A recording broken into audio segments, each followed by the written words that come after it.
자, 우리 가슴에 손을 얹고 믿음을 고백하고 하나님께서 오늘 저희들에게 주시는 말씀 받겠습니다. 제가 먼저 고백하겠습니다. 하나님은 나를 사랑하십니다. 나는 그 사랑 안에 있습니다. 하나님은 오늘 나에게 말씀하실 것입니다. 그 말씀에 능력이 있습니다. 그 말씀에 생명이 있습니다. 나의 마음을 하나님께 열겠습니다. 나의 생각을 예수님께 집중하겠습니다. 들은 만큼 변합니다. 들은 만큼 행복해집니다. 20세기 최고의 기독교 지성이요, 또 최고의 복음주의 설교자고 신학자였던 존 스타트 목사님이 나는 왜 그리스도인인가 라고 하는 책에서 자기가 그리스도인이 된 이유에 대해서 설명을 합니다. 그 이유는 하나님께서 천국의 사냥개처럼 자기를 쫓아오셨기 때문이다 라고 얘기를 합니다. 하나님을 천국의 사냥개로 비유한다, 굉장히 불경스럽다라고 생각할 수 있는데 사실은 성경은 그런 하나님의 이미지로 가득합니다. 예를 하나 들자면 예수님께서 선한 목자의 비유를 드시면서 99마리의 양을 남겨놓고 길 잃는 한 마리의 양을 찾아 헤매는 그 목자의 모습이 바로 천국의 사냥개 같은 잃어버린 자를 찾으시는 하나님의 열정, 하나님의 사랑을 보여주는 모습이라고 할 수 있습니다. 시편 23편, 굉장히 유명한 말씀이죠. 마지막 절이 내 평생의 선하심과 인자하심이 반드시 나를 따르리니 내가 여호와의 집에 영원히 살리로다. 우리가 이렇게 알고 있는 말씀입니다. 그런데 여기에 등장하는 반드시 나를 따르리니 라고 하는 번역이 좀 약하다라고 하는 지적이 있어요. 왜냐하면 이 시편 기자가 우리에게 전해주고 하는 이야기는 내가 사는 날 동안 하나님의 선하심과 인자하심이 나를 추적하고 붙어다니며 나를 귀찮게 하고 괴롭게 하고 내 걸음 하나하나를 미행하리니, 이런 의미가 포함되어 있다는 거예요. 그러니까 이 말씀을 제대로 이해한다면 이 하나님의 끈질기고 목적이 분명하고 자애롭지만 이 무자비한 추적이 어떤 것인지 이 시편 말씀을 통해서 우리가 깨달을 수 있어야 된다라는 말씀이죠. 천국의 사냥개, 이 표현은 사실 영국의 시인이었던 프랜시스 탐슨이라고 하는 동명의 시를 통해서 얻게 되는 이런 표현인데, 이 프랜시스 탐슨이라고 하는 시인이 원래 아버지가 의사인데 아버지처럼 의사가 되는 것에도 실패하고 군인이 되는 것에도 실패하고 마약에 중독이 되어서, 그 당시에는 마약이 불법이 아니었을 때였는데 마약이 중독이 되어서 너무 불행한 삶을 살고 있었는데 한 기독교인 부부를 통해서 자기가 가지고 있는 글 쓰는 재주가 있다는 것을 알고 시를 쓰기 시작하거든요. 그래서 자기가 이렇게 불행한 인생을 살고 있었는데 자기를 천국의 사냥개처럼 쫓아오신 하나님을 만났던 이 마음을 천국의 사냥개라고 하는 시에서 표현하고 있는 것입니다. 그래서 존 스타트 목사님은 그 사람의 시에 나와 있는 천국의 사냥개라고 하는 표현을 통해서 하나님께서 나를 그렇게 쫓아오셨기 때문에 나는 오늘 내가 그리스도인이다 라고 고백을 할 수 있었던 거죠. 요한복음 4장은 굉장히 유명한 장이죠. 사마리아 여인과 예수님의 대화를 담고 있는데 성경에 나오는 예수님이 하셨던 대화 가운데 가장 긴 대화가 4장 속에 포함되어 있습니다. 오늘부터 3주 동안 이 4장 내용을 우리가 살펴보게 될 건데, 우리가 오늘 주목해야 되는 사실은 천국의 사냥개처럼 잃어버린 영혼을 쫓아오시는 예수님의 모습을 좀 주목해 보려고 합니다. 아니, 예수님을 어떻게 천국의 사냥개처럼 불경스럽게 이렇게 생각하시면 안 되고, 예수님께서 한 영혼을 만나기 위해서 끈질기고 목적이 분명하고 자애롭지만 무자비하게 집요하게 쫓아오시고 추적하시는 그 열정을, 사랑을 우리가 만나기를 원하는 것입니다. 왜 예수님께서 이렇게 끈질기고 무자비한 추적자가 되시느냐? 우린 요한복음 3장에서 늦은 밤에 예수님을 향해서 나왔던 니고데모라고 하는 사람을 만나봤잖아요. 그는 스스로 예수님에게 나올 수 있는 사람이었어요. 근데 복음서를 보면 스스로 예수님에게 나올 수 없는 부류의 사람들이 있었습니다. 아무리 자다가 일어나서 죽었다 깨나도 절대로 예수님 앞에는 스스로 나올 수 없는 사람들이 있기 때문에 예수님께서는 천국의 사냥개가 되셔서 끈질기고 집요하게 무자비하게 잃어버린 영혼을 향한 추적을 하고 계시는 것입니다. 그 모습을 좀 살펴볼게요. 1절부터 3절까지 말씀 읽겠습니다. 시작. 바리새인들은 예수님께서 요한보다 더 많은 사람들을 제자로 삼고 세례를 준다는 소문을 들었습니다. 그러나 사실 예수님께서 직접 사람들에게 세례를 주신 것이 아니라 제자들이 세례를 준 것이었습니다. 예수님께서는 바리새인들이 자기에 대하여 이해하고 있다는 것을 아시고 유대를 떠나 다시 갈릴리로 가셨습니다. 세례 요한에게 몰렸던 사람들이 예수님에게 몰려가기 시작하죠. 그 사실을 보고 세례 요한은 예수님과 대립각과 경쟁각을 세우는 대신 그분은 흥하여야 할 것이고 나는 쇠하여야 할 것이다 라고 하면서 자기 소명을 붙들죠. 그리고 너무 많은 사람들이 예수님께로 몰려가니까 이제 그것을 거북하게 여기는 무리들이 생기기 시작하는 거예요. 종교 지도자들, 바리새파 사람들이 예수님에게 너무 많이 사람들이 몰려가니까 어떻게 하면 예수님을 처단할 수 있을까, 이제 이런 의논들을 시작하는 분위기가 형성이 되었기 때문에 예수님께서 자기의 때가 아직 이르지 않으셨으니까 이 유대 지역을 떠나서 다시 북쪽에 있는 갈릴리 지역으로 사역지를 옮기겠다라고 하는 결정을 하시는 거예요. 근데 천국의 사냥개처럼 잃어버린 영혼을 쫓아오시는 예수님의 열정과 사랑과 은혜의 마음이 그 남쪽에서 북쪽으로 이동하는 이동 경로를 설정하는 데서 드러나요. 4절 말씀 볼게요. 4절 말씀 읽어주세요. 시작. 갈릴리로 가려면 사마리아 지방을 거쳐 가야만 했습니다. 사실 쉬운 성경이 그러한 예수님의 마음을 번역하는데 좀 약해요. 그래서 개역개정판을 저희가 통해서 읽어보겠는데 개역개정 4절 말씀 한번 읽어볼게요. 시작. 사마리아를 통과하여야 하겠는지라. 예수님의 마음의 의지가 드러나죠. 내가 이 유대 지역은 남쪽 지역이에요. 갈릴리 지역은 이스라엘의 북쪽 지역이고 그 중간엔 사마리아 지방이 있어요. 그러니까 내가 남쪽에서 북쪽으로 옮겨야 할 텐데 사마리아 지역을 반드시 지나가야 되겠다라고 하는 계획을 갖고 예수님께서 움직이셨다는 거예요. 그러니까 예수님의 이 잃어버린 한 영혼을 향한 추적은 철저하게 계획적이고 철저하게 의도적이다라고 하는 것을 우리가 알 수 있죠. 어떻게 하다 보니까 사마리아로 들어가게 됐어. 어떻게 하다 보니까 여인이 하나 있대. 어떻게 하다 보니까 말을 섞게 됐어. 어쩌다 보니까 생명을 전하게 되었네. 이게 아니라 예수님께서는 이 한 여인을 만나기 위해서 이동 경로까지 의도적으로 계획을 세우셨다는 거예요.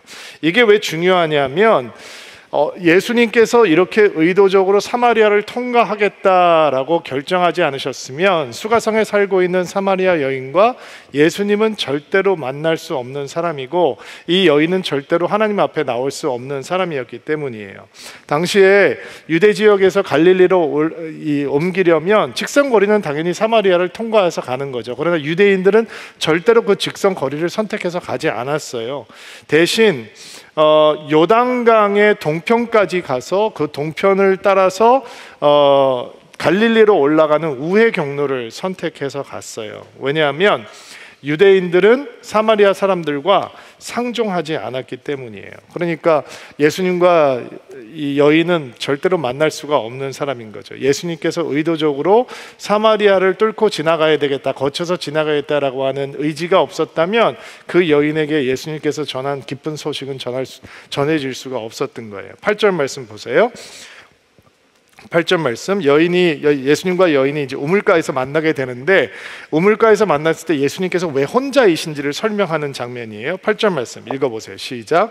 이 일이 일어날 즈음 예수님의 제자들은 먹을 것을 사러 마을로 내려가고 그 자리에 없었습니다. 자, 왜 예수님이 홀로 우물가에서 여인들 만나게 되셨던가? 배경이 제자들이 마을로 먹을 것을 사러 들어갔기 때문이다라고 설명해 주어요. 여러분 상상을 해보세요. 예수님께서 우물가에 지쳐서 앉아 계시는데 여인이 한 명이 나온단 말이에요. 근데 만약에 거기에 남자들이 우르르 모여 있다. 이 여인이 쉽게 그 우물가에 와서 물을 기를 수 있는 상황이 아닐 뿐만 아니라 예수님도 다른 사람들의 눈을 의식해서 이 여인에게 개인적으로 1대1로 다가가서 대화를 할 수 없는 상황이었던 거죠. 그러니까 예수님께서는 그분의 전지하심으로, 그분의 전능하심으로 여인이 홀로 있는 시간을 선택해서 본인도 홀로 남으셨고 이 여인을 만나기 위해서 그 지친 몸을 이끌고 무더운 시간을 걸어서 사마리아 우물까지 도착하게 되신 거예요. 지금 만나는 시간이 오후 12시 정도이거든요. 근데 이스라엘의 낮 시간이 엄청 뜨겁잖아요. 그리고 여인들이 물을 깃는 시간은 오후 시간이 아니에요.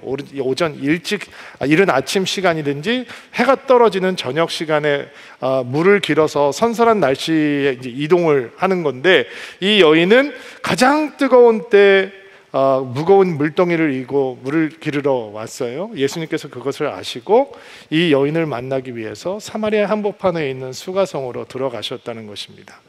여러분, 이게 하나님께서 잃어버린 영혼을 추적해 오시는 하나님의 의지적인 결단이라는 거예요. 여러분이 이 자리에 왜 있는가? 제가 어떻게 이 자리에서 하나님의 말씀을 가르칠 수 있는 목사가 될 수 있는가? 하나님께서 우리 한 사람을 구원하기 위해서, 만나기 위해서 사냥개처럼 집요하게 끈질기게 포기하지 아니하시고 쫓아오셨기 때문이에요. 어떻게 오늘도 예배하는 자리에서, 온라인으로 예배하면서 우리가 예배의 자리를 지키기 위해서 이렇게 열정적으로 몸부림칠 수 있는가? 하나님께서 우리의 마음을 갖기 위해서 끝까지 쫓아와 주셨기 때문에 가능하다는 거예요. 그러면 예수님께서 이제 이 여인을 만나기 위해서 계획하시고 의도적으로 사마리아의 한복판으로 들어오셨는데, 이 여인에게 정말로 예수님께서 전해주기 원하시는 생명의 소식을 전하기 위해서 넘으셔야 되는 편견과 장벽이 너무너무도 많이 있었어요. 그리고 이 예수님은 이 여인을 만나기 위해서 그 많은 편견을 깨시고 그 장벽을 무너뜨리세요. 왜냐하면 이 편견과 장벽은 여인은 스스로 무너뜨릴 수도 없고 넘을 수도 없는 거예요. 사실은 유대 사회와 사마리아 사이에는 엄청난 많은 편견과 장벽들이 있었거든요. 인종적인 편견과 장벽이 있었어요. 유대인들이 사마리아 사람들을 얼마나 경멸하고 차별했냐면 짐승처럼 여겼어요. 부정하다고 여겼다, 불결하다고 여겼어요. 왜 그랬느냐? 아시리아가 북이스라엘 왕국을 멸망시킨 다음에 그 사람들은 식민지를 어떻게 통치했냐면 피를 섞는 혼혈 정책으로 그 사람들의 정복지의 그 정체성을 말살시켜 버리는 거죠. 그러니까 이스라엘이 패망하니까 남자들을 다 강제로 집단 이주를 시키고 이방 사람들을 이스라엘을 집단 이주를 시켜서 여인들과 통혼하게 하면서 피를 섞어버리는 거죠. 그러니까 인종이 바뀌어버리는 거예요. 수백 년이 흐르게 되고 이 사마리아 지역에는 순수 유다 혈통을 가진 사람들이 아닌 혼혈 민족이 살고 있는, 이방인도 아닌 것이 이스라엘의 민족도 아닌 것이 아주 애매한 혼혈 민족이 생기게 된 거예요. 그래서 유대 사람들은 이 사마리아 사람들을 짐승처럼 여기고 부정한 족속으로 취급을 했어요.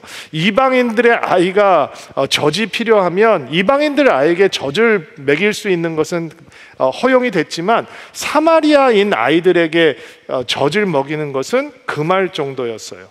유대인들은 사마리아 땅을 저주받은 땅으로 여겼는데, 그들은 사마리아의 우물물들은 돼지보다 더럽고 사마리아의 땅에서 사람이 먹는 빵을 먹는 사람은 돼지 고기를 먹는 것과 동일하다라고 가르칠 만큼 인종적인 편견이 너무 심했던 거죠. 종교적인 편견도 있었어요. 그들의 종교는 혼합 종교다, 이방 사람들과의 혼합 종교다라고 하는 편견도 있었고, 당연히 정치적인 편견도 존재했어요. 갈등이 깊어요. 500년 정도 역사가 있는 이 정치적인 갈등 속에서는 예수님께서 태어나시기 30년 전에 그리스가 사마리아에다가 유대 지역을 정복하는 전진 기지를 만들거든요. 근데 유대 사람들이 이제 거기를 공격을 해서 사마리아 성전을 막 무너뜨려 버려요. 그러니까 사마리아 사람들은 거기에 대한 보복으로 예루살렘으로 와가지고 예루살렘 성전에서 유월절을 지내기 전에 사람이 죽은 뼈를 갖다 뿌리면서 이 성전을 부정하게 만들어서 유월절을 세지 못하게 하는 일들도 있었어요. 1세기 중반에는 유대 땅에 유월 갈등이 있었는데 사마리아 사람들이 시리아 로마 총독에 가서 유대 사람들을 엄벌에 쳐야 됩니다라고 항의를 할 만큼 이 정치적인 텐션이 유대 사람들과 사마리아 사람들 간은 굉장히 극심하게 있었다는 거예요. 또 하나는 문화적인 편견도 있었어요. 지금 예수님과 이 여인과 왜 대화하기가 힘드냐? 왜냐하면 그들이 가지고 있는 문화적인 장벽과 편견이 있는 거예요. 첫째, 유대 남자는 함부로 다른 여자에게 말 걸지 않았어요. 더군다나 사마리아 여인과 대화를 한다는 것은 문화적으로 불가능한다는 거예요. 지금 만약에 우물가에서 예수님께서 이 사마리아 여인을 만나셨는데 문화적으로 어떻게 행동하는 것이 예의 범절에 맞는 행동이냐, 예수님께서는 여인과 한 6m 거리를 두고 떨어져 주셔야 돼요. 그래서 여인이 물을 깃고 떠날 수 있도록 해주셔야 되는 거예요. 근데 예수님께서는 그렇게 하지 않으셨죠. 또 더군다나 예수님께서는 랍비시잖아요. 랍비들은 밖에서 아내에게 말을 거는 것조차 금기시하던 사람들이었어요. 하나님의 말씀을 연구하는 학자들이 피해야 할 것 중에 하나는 여성들과의 대화였다라고 그들은 믿었어요. 경건한 유대인 남자들이 만약에 자기의 아내가 바깥에서 어떤 남자와 대화하는 것을 목격하게 되면 그것은 그 아내와 이혼할 수 있는 사유가 되었다고 해요. 그러니까 예수님이 유대인 남자였던 예수님이, 랍비였던 예수님이 사마리아 여인과, 모르는 여인과 대화하는 것은 있을 수 없는 일이고 있어서도 안 되는 일이다 라고 생각하셔야 돼요. 이게 도덕적인 장벽이에요. 문화적인 장벽이에요.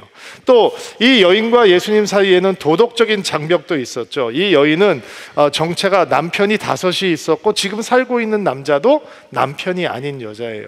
사연은 잘 드러나 있지 않습니다. 그러나 우린 대부분 요한복음 4장을 해석을 하면서 이 여인을 정숙하지 못한 부도덕하고 남성 폭력이 굉장히 심한 여자로 보기도 하고, 그 사정의 이 정황을 우리가 온전히 모르기 때문에 어떻게 이 여인은 5명의 남편이 있을 수 있었을까? 그리고 왜 남편이 아닌 누구와 또 살고 있는 것일까? 정확한 설명을 할 수 없을지라도 하나님의 말씀을 가르치던 예수님과 이 여인 사이에는 정말 극복할 수 없는 도덕적인 간극이 존재한다라고 하는 사실은 부정할 수 없는 사실이에요.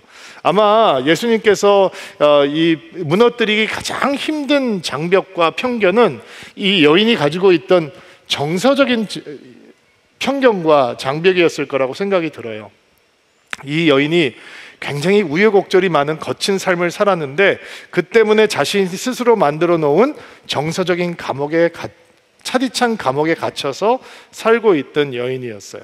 왜 남편이 5이었을까? 사별을 한 것일까? 이혼을 당한 것일까? 알 수 없어요. 이혼을 했다면 아이를 못 낳아서 이혼을 한 것인가? 아니면 단순히 남편들이 변심을 해서 이 여자를 버린 것인가? 근데 그렇게 못 믿을 남자들을 많이 만났으면 정신을 차려야 되는데 왜 지금은 또 결혼도 해주지 않는 또 다른 남자를 의지해서 동거하며 하나님 앞에 범죄하며 살고 있는 것일까? 이런 상황 속에 여인이 있는데 그럼에도 불구하고 우리는 이 여인의 어떠함을 현대적인 눈으로 해석하려고 해서는 안 돼요. 그건 정말로 큰 실수예요. 왜냐하면 그 당시에 이혼할 수 있는 권리는 여인의 권리가 아닌 거예요. 남자의 권리인 거예요. 그러니까 이 여인은 여자들은 이혼을 당하면 당시의 모든 경제권이 남성들에게 있었기 때문에 이혼을 당한 여인들은 사회의 극적인 약자로, 극빈자로 전락할 수밖에 없는 상황인 거예요. 또 당시에 예수님 당시에는 어떤 사회적인 문제가 있었냐면 남자들이 너무 함부로 여인들과 이혼을 하고 여인들을 버리는 일들이 있었기 때문에 그게 사회적인 문제가 되고 있었기 때문에 예수님께서 복음서에서 이혼에 대한 이야기를 가르쳐주고 있는 것이죠. 예수님 당시에 사용했던 이혼장이 발견이 되었는데 주후 6년 8월 1일 마사다라고 하는 곳에 살고 있는 낙산의 아들 요셉이라고 하는 사람이 자기의 아내에게 주었던 이혼장이에요. 내용은 이렇게 진행이 돼요. 마사다에 사는 낙산의 아들 요셉은 내 마음대로 오늘 요나단의 딸이며 그동안 아내였던 미라임을 소박하고 이혼한다. 이제부터 당신은 마음대로 가서 당신이 바라는 유대인 가운데 어느 남자의 아내가 되어도 무방하다. 나는 지참금을 돌려준다. 남편 사인하고 증인 사인하고 주면 이혼이 성사가 되는 거예요. 우리가 이 깜짝 놀랄 만한 표현이 하나 등장하죠. 그 표현이 뭐예요? 내 맘대로라고 하는 표현이에요. 그러니까 어떻게 이혼하는 거예요? 남자 맘대로 이혼을 하는 거예요. 그러면 여인은 그냥 버림을 받을 수밖에 없는 것이죠. 보통 아이들의 친권을 아빠가 가지고 가니까 여인은 정말 의지할 곳이 없는 인생으로 되어버리는 거예요. 물론 이혼을 한 여자가 다시 재혼하는 것이 가능하긴 했지만 2번 이상 결혼하는 것을 금기시화했다라고 하니까 이 여인이 5번을 결혼했다면 그의 인생이 얼마나 많은 스토리가 있는지 우리에게 참 여러 가지를 시사해 주죠. 여인과 예수님이 만나는 시간은 뜨거운 오후 12시. 왜 남들이 우물을 기르나 나오는 시원한 아침 시간, 시원한 저녁 시간을 선택하지 않고 남들이 바깥에 다니지 않으려고 하는 가장 뜨거운 시간에 우물가에 나왔을까? 그 이유가 무엇일까? 바로 이 여인이 정서적인 감옥 속에 스스로를 가두어 놓고 사는 인생이었기 때문이다라고 우리는 생각해 볼 수 있어요. 보통 이 여인을 수가성이라고 하는 마을, 그렇게 큰 마을이 아니겠죠. 모든 사람들이 서로 알고 있는 작은 마을일 텐데 이 수가성이라고 하는 곳에서 이 여인을 5번의 결혼을 하고 남편이 아닌 여인과 남자와 살고 있는 그런 전력을 가지고 있는 사람이기 때문에 왕따를 했을 것이다 라고 생각할 수 있잖아요. 그런데 우리가 요한복음 4장 후반부에 가서 보면 이 여인이 예수님이 어떤 분인지 알고 믿게 된 다음에 그가 마을로 뛰어들어가서 사람들에게 외치기 시작하거든요. 나의 과거에 대해서 모든 것을 얘기해 주는 분을 만났습니다. 당신들도 와서 이 분을 꼭 만나야 됩니다. 만약에 이 마을 사람들이 이 여인을 철저하게 왕따시키고 있었다면 그 여인이 그렇게 얘기할 때 따라 나올까요? 안 따라 나올까요? 안 따라 나올 가능성이 많잖아요. 근데 이 여인이 예수님에 대해서 증거하자 마을 사람들이 깜짝 놀라서 예수님을 만나러 나온단 말이에요. 그렇다면 이 여인이 그 뜨거운 시간에 홀로 우물가를 찾은 이유는 이 사람들 때문이 아니라 자기 스스로가 자기가 그동안 경험했던 아픔과 상처와 분노와 여러 가지 복합적인 요인 때문에 자기가 스스로 만들어 놓은 정서적인 감옥에 꽁꽁 자기를 가두어 놓고 누구와도 관계하지 않고 누구와도 섞이기 원하지 않는 그런 차디찬 인생이 되어 버렸기 때문은 아닐까라고 생각해 볼 수 있는 것입니다. 어떻게 보면 이 연하는 몹시 방탕하고 정숙하지 않은 여인처럼 보이지만 또 다른 앵글로 이 여인을 보면 참으로 기구하고 불쌍한 인생을 살고 있는 사람입니다.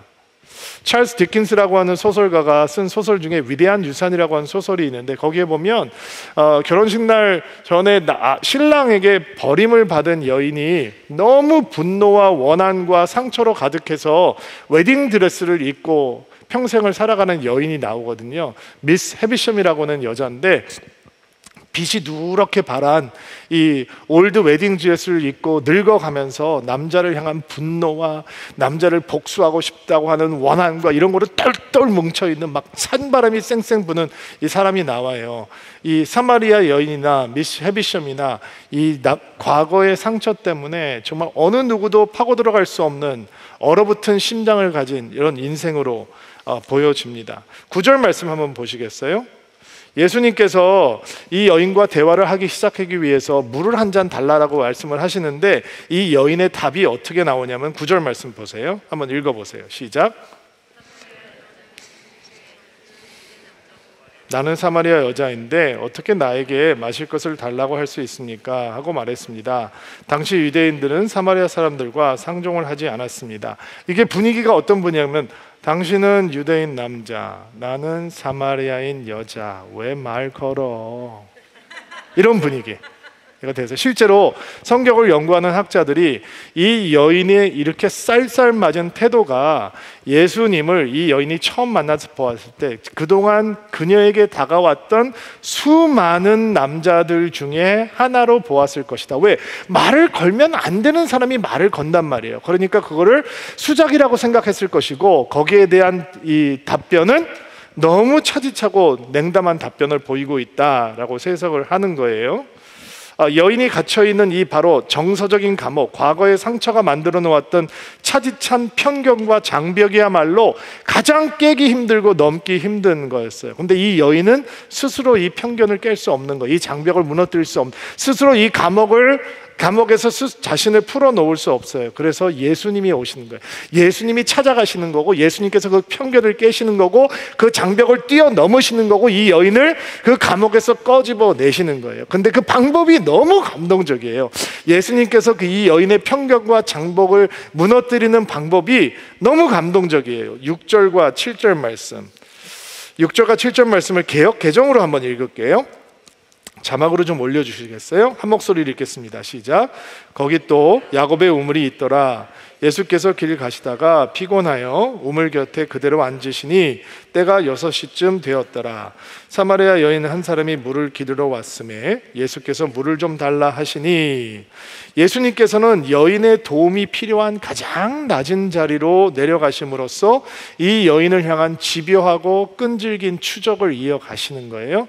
이 여인이 갇혀있던 차디찬 정서적인 감옥에서 이 여인을 어떻게 꺼집어 내주시느냐, 여인의 도움이 필요한 낮은 자리로 내려가시면서 그 편견을 무너뜨리기 시작하세요. 예수님께서는 이 여인과 대화를 시작하시면서 당신에겐 내가 필요해, 당신한테는 내 메시지가 필요해 라고 하는 주도권을 주장하는 방법으로 대화를 시작하지 않으세요. 정반대 대화 방법을 택하신단 말이에요. 어떤 방법이냐, 나는 매우 지쳤습니다. 나는 너무 지쳐서 당신의 도움이 필요합니다.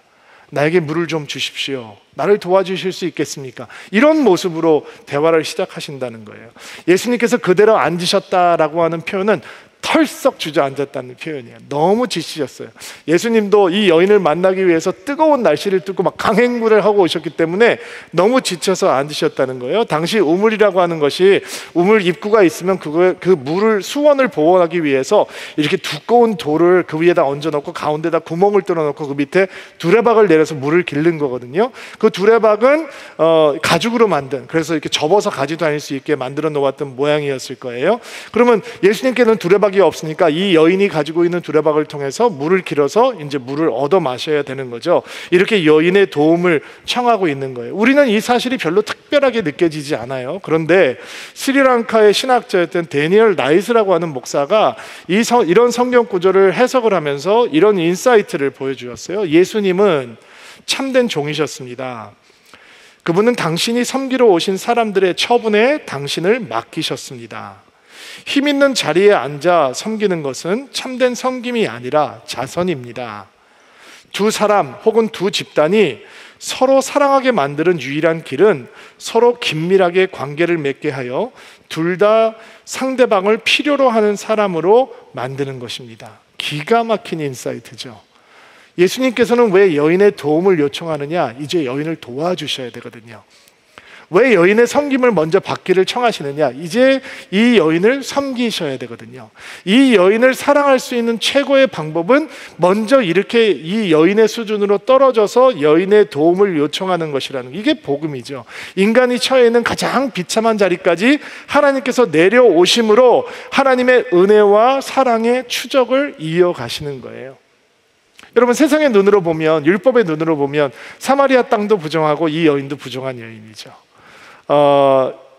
예수님께서 하나님의 말씀을 가르치시는 랍비니까 이런 여인과 대화한다는 것, 예수님을 부정하게 만든다고 세상 사람들은 생각을 할 거예요.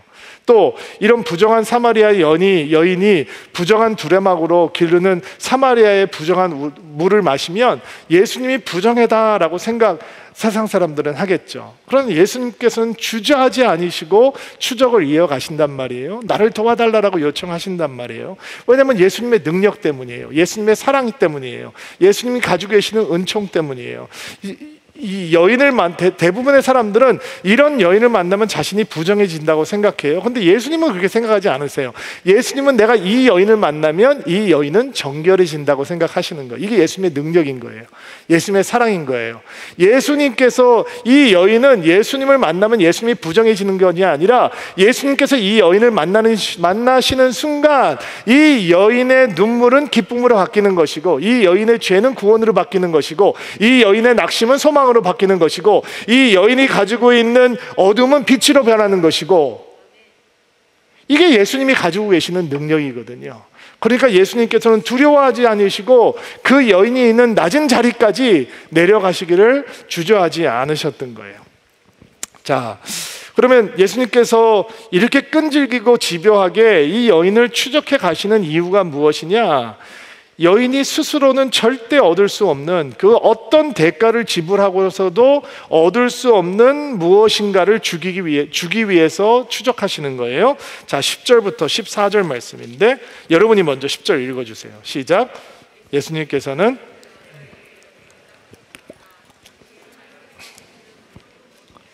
또 내게 마실 물을 달라고 하는 사람이 누구인지 알았더라면 오히려 당신이 그 사람에게 구하였을 것이고 그러면 그가 당신에게 생명의 물을 주었을 것이요. 그 여자가 말했습니다. 선생님, 당신에게는 물 기를 도구도 없고 이 물은 매우 깊은데 어디서 그 생명의 물을 구한단 말입니까? 당신이 우리 조상 야곱보다 더 큰 분이란 말씀이십니까? 야곱은 우리에게 이 우물을 주신 분이십니다. 그는 친히 이 물에서 물을 길어 마셨고 그분의 아들들과 가축들도 그리했습니다. 예수님께서는 이 물을 마시는 사람은 다시 목마를 것이요. 14절. 그러나 내가 주는 말을 마시는 사람은 누가 되었건 간에 영원히 목마르지 않을 것이요. 내가 주는 물은 그 사람 안에서 계속 솟아나 영원한 생명을 가져다 주는 우물이 될 것이요 라고 대답하였습니다. 예수님께서는 여인의 목마름을 보시는 거죠. 이 여인 안에 깊은 목마름이 있어요. 그런데 평생 이 여인은 그 목마름을 무엇으로 해결하려고 했나요? 남편이죠. 남편이에요. 남자를 통해서 목마름을 해결하려고 했던 거예요. 목마름이 없어지지 않는데도 불구하고 이 남자에서 저 남자로, 저 남자에서 또 다른 남자로 계속 바꿨지만 여전히 여인의 목마름은 없어지지 않았어요. 그리고 사실 우리는 이 여인의 모습에서 우리의 모습을 보아야 하는 것이죠. 이게 오늘 말씀의 칼날이에요. 어떻게 이런 여인과 나를 비교하다니, 이렇게 생각하시면 안 돼요. 만족을 주지 못할 물을 마시고 또 마시고, 그래서 여전히 그 목마름이 있어서 괴로워하고 또 다른 물을 찾아 헤매는 사람들의 모습에서 우리의 모습을, 우리의 어리석음을, 우리의 연약함을 봐야 하는 거예요. 얼마나 많은 사람들이 돈의 우물에서 만족을 구합니까? 돈이 풍요로우면 만족이 주어질 거라고 얼마나 많은 사람들이 생각하며 살아가고 있습니까?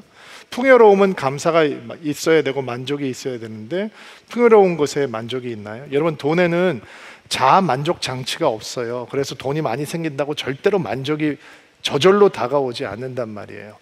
혹시 테니스를 좋아하시는 분은 보리스 베커라고 하는 이름을 기억하실지 모르겠어요. 세계 1위를 했던 독일 출신의 프로 테니스 선수였는데 윈블던에서 2번이나 우승을 하고 최연소 우승 기록까지 가지고 있는 세계적인 선수예요. 그가 자기가 최고의 피크를 달리고 있던 운동선수 시절의 마음을 이렇게 얘기합니다.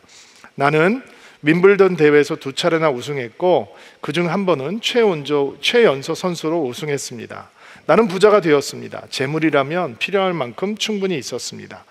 그런데 자살하는 영화배우나 팝스타에게 종종 있는 일이었습니다. 그들은 많이 가졌지만 항상 매우 불행했습니다. 나도 내면에 평화가 없었습니다. 보리스 베커라고 세계적인 선수, 부와 명예를 가지고 있는 선수, 다른 사람들은 그가 모든 것을 다 가졌다라고 부러워했지만 정작 그 사람은 나는 평안도 없고 만족도 없는 삶이었습니다. 고백하고 있어요. 어떤 사람들은 쾌락의 우물에서 만족을 구합니다. 쾌락이 이 세상을 움직이는 포스가 됐죠. 가장 파워풀한 마케팅 툴은 섹스가 돼버렸잖아요. 그러니까 사람들이 이 쾌락에 미쳐서 돌아가는 세상 속에 우리가 살고 있어요. 그런데 쾌락을 누리면 만족이 주어지는 것이 아니라 쾌락을 누리면 누릴수록 더 자극적인 쾌락을 원하는 마중물이 되어버려요.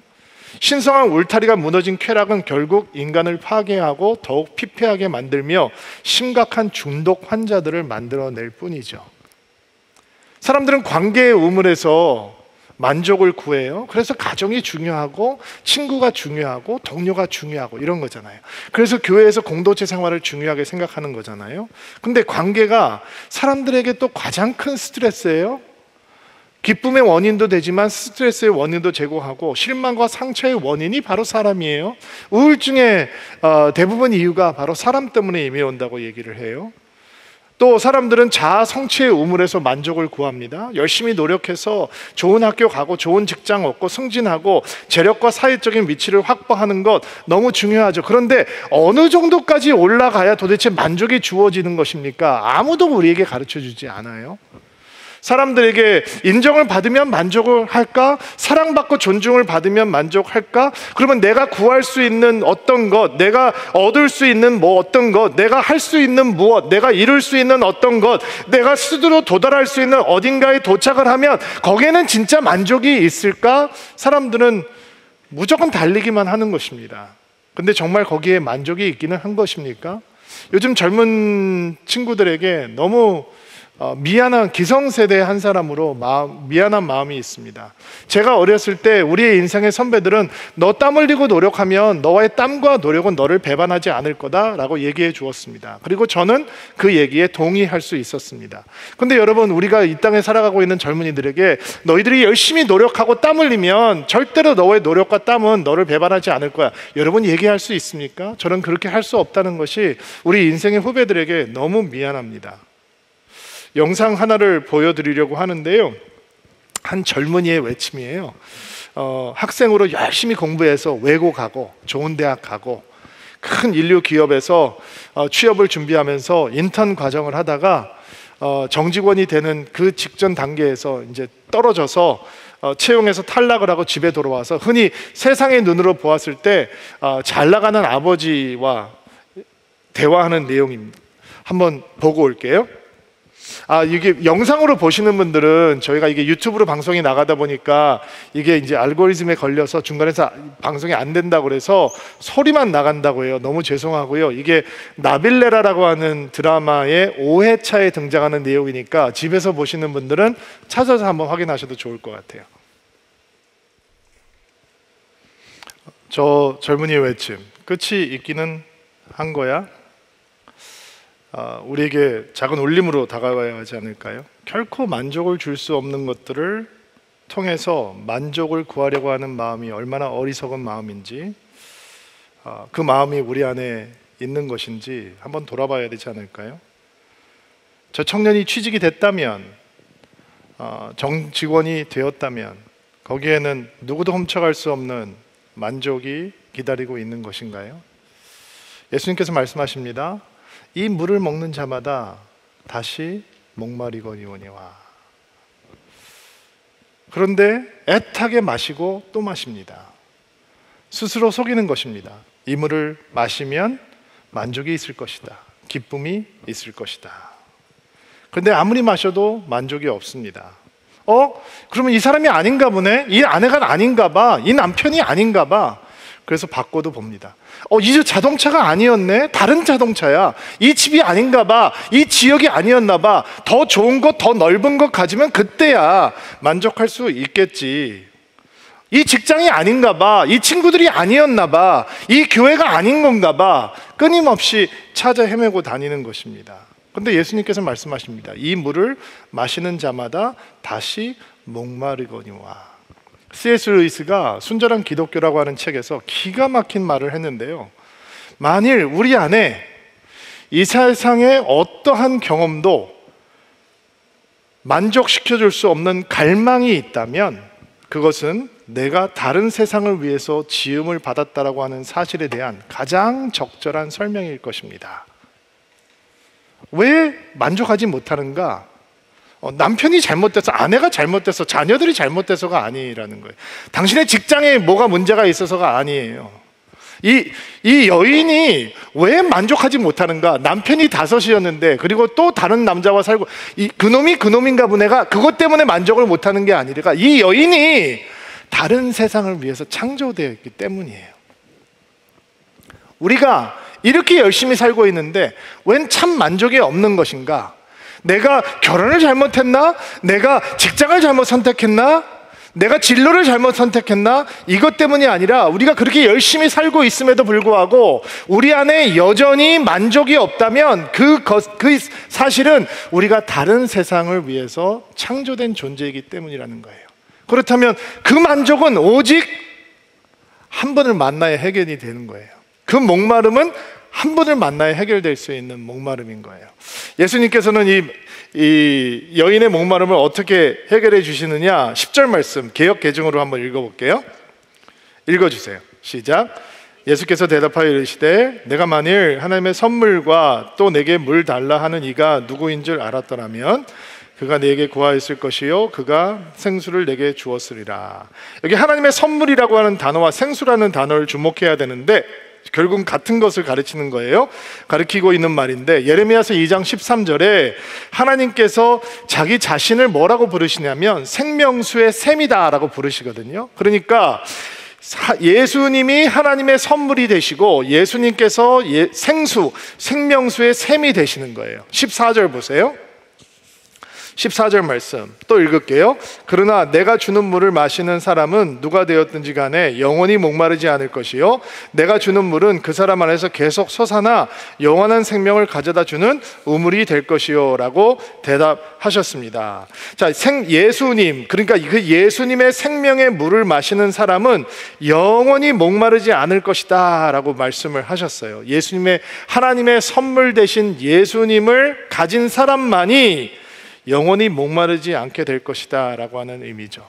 자, 예수님께서 왜 천국의 사냥개처럼 이렇게 집요하게 끈질기게 이 잃어버린 한 영혼을 차디찬 바람이 불고 있는 영혼을 포기하지 아니고 쫓아오고 계시느냐? 지금까지 엉뚱한 곳에 가서 만족을 구하고 있어요. 그게 불쌍하신 거죠. 그거를 긍휼히 보시는 거예요. 예수님께서 여러분과 저를 왜 그렇게 집요하게 끈질기게 쫓아오시고 가만두시지 않느냐? 왜냐하면 엉뚱한 데 가서 물을 마시면서 만족을 구하고 있는 거예요. 그리고 예수님께서 말씀하시는 거죠. 거기는 만족이 없습니다.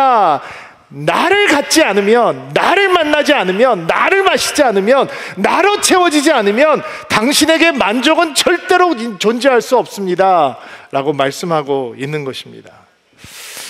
우리 고난주인 집회를 하면서 특별 부흥회 하면서 기도 아우리치 했잖아요. 저는 그날 비가 엄청 왔는데 양화진하고 국회의사당에 가서 기도 아우리치를 했어요. 근데 제가 몰랐던 게 있었는데 우산을 들고 가니까 그게 아주 절묘하게 지성소 같은 공간을 만들어 주더군요. 딱 우산을 피고 있으니까 다른 거 아무것도 안 보이고 묘비와 나 그리고 하나님만 그 우산 안에 들어왔다는 느낌을 받았어요. 조용히 기도를 하면서 제가 깜짝 놀랐던 거, 다시 한번 깨달았던 건요, 너무 많은 선교사님들이 조선 땅을 찾아서 어린 아들들, 딸들을 이 땅에 묻었다라고 하는 사실을 다시 한번 알게 됐어요. 그리고 제가 좋아하는 루비 캔드릭 선교사의 묘비를 보면서 내가 1000개의 목숨이 있다면 다 조선에게, 코리아에게 줄 것이다 라고 하는 말씀을 들으면서 저는 그 요절한 선교사님의 묘비 앞에서 제 마음을 다시 한번 회개하면서 기도했던 기억이 나요. 여러분, 그렇게 요절한 선교사가 실패자입니까? 그들은 선교사에게 실패한 분입니까? 1년도 못 채우고 순교했습니다. 사랑하는 아들을 조선 땅에 묻었던 선교사님들, 열심히 사역했지만 열매가 풍성하지 못했던 수많은 선교사님들은 그들은 인생의 실패자인 겁니까? 그들은 이 조선 땅을 살면서 가슴을 치고 원통하면서 내가 내 인생을 낭비했구나 라고 하면서 살았을까요? 저는 결코 그랬지 않았을 거라고 생각합니다. 저는 그분들은 자식들을 풍토병에 잃고 자기 자신도 건강을 잃어가고 사랑하는 아내가 순교하고 이런 상황 속에서조차 그들의 영혼은 하나님의 만족과 기쁨으로 충만했을 거라고 확신합니다. 왜냐하면 그들은 예수가 있었기 때문입니다.